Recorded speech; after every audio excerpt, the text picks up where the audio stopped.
everyone! Welcome back sa channel. Ako nga pala si Giancarlo Callar. At sa video na ito ay pag-uusapan natin ito sa pinaka nakakalitong topic sa statistic, level of significance or mas kilala bilang alpha. Kung nakakaisip ka kung kailan ba gamitin 0.05, 0.01, or 0.10, don't worry, dito sa video to explain ko but roughly kung paano malaman kung kailan dapat gamitin depende sa sitwasyon. Bakit ko nga ba napili sa topic ito? Kasi na hypothesis testing siya. Hindi ka pwedeng maghula-hula ng mga alpha dito. Hindi siya pick your favorite number. Ang tamang level of significance ay nakaka-epekto sa p-value decision. Nag-determine siya kung i-reject ba ang null hypothesis at nagpapakita kung gaano ba strict sa assess ng mga results natin. So basically, alpha equals how confident you want to be before concluding something. May discussion na tayo. Ano ba ang level of significance? Alpha is a probability of making a type 1 error o yung pagkakamali ng nag-conclude ka ng effect kahit wala naman. Kung gaano kababang alpha, ganun ka kaigpit or ka-restricto sa mga conclusion mo. Yung common values ng alpha ay 0.05, most common siya, standard siya. 0.01 very strict na. 0.10 is less strict pero exploratory. Paano malaman ang dapat gamitin? Kapag general research or academic requirement, 0.05. Kung thesis, classroom, hypothesis testing, or basic research lang, ang default ay 0.05 kasi balance siya, hindi masyadong strict, hindi rin sobrang luwag. And number 2, kahit pag high risk naman yung decision mo, 0.01. Kapag mali ang conclusion mo at may malaking consequences, dapat super strict, kaya 0.01 ang gagamitin mo.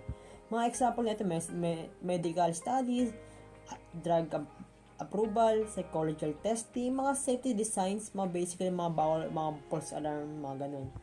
Number 3, kapag exploratory preliminary research, 0.10 yung gagamitin mo. Kung nag-explore ka lang ng trends, pilot study, o gusto mo lang makita kung may possible direction, pwede ng 0.10. Mas maluwag siya dahil ang goal natin makita lang ng clue, hindi full evidence siya. Number 4, kapag dedicated ng institution or journal, may mga journal, schools, or industries na may sariling required pa alpha sila. If may structure, you follow it.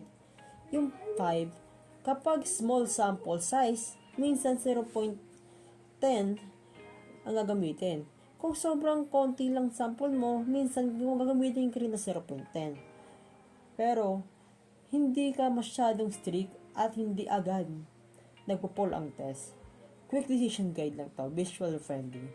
Pag 0.01, very strict. 0.05, standard. 0.10, explanatory. Example lang ng scenario. Thesis comparing two teaching methods. Pag ganyan yung scenario natin, kailangan natin gumamit ng 0.0 pa standard academic analysis na siya, napaka-balance. Example 2 ko naman, testing a new medicine.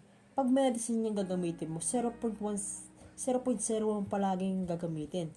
Dapat sobrang strict ko ka talaga dito. Medicine, pinag-uusapan natin, buhay ng isang tao yan. Example 3, pilot study for new app. Pag mga app lang, mga app na general lang, mga ganun, mga for fun, nonsense, 0.10 ang gagamitin. Checking lang siya kung early patterns. Example 4, government policy.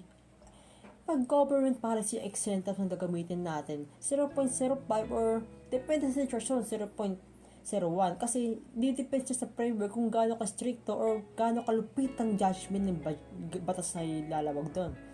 So quick summary lang tayo, yun na, tapos na, yun na lahat yun. quick summary natin. Ang mga level of CDP nga simple lang. 0.05 is simple standard research. Common lang. Yung 0.01, kapag high strokes, mga stricto, mga kailangan mo talaga buhay ng tao. Dapat kailangan na mataas yung confidence mo. Pag 0.10, pilot study lang yung mga yan. Remember, mas mababa ang alpha, mas strict. Pag mas mataas, mas lenient tayo. Sa mga, yan lang po yung mga guide na pwede kong ibigay sa inyo. At kayo na mag-decide nyon. Maraming salamat sa video ito. Ako nga pala si Carlo Calyar. And bye-bye!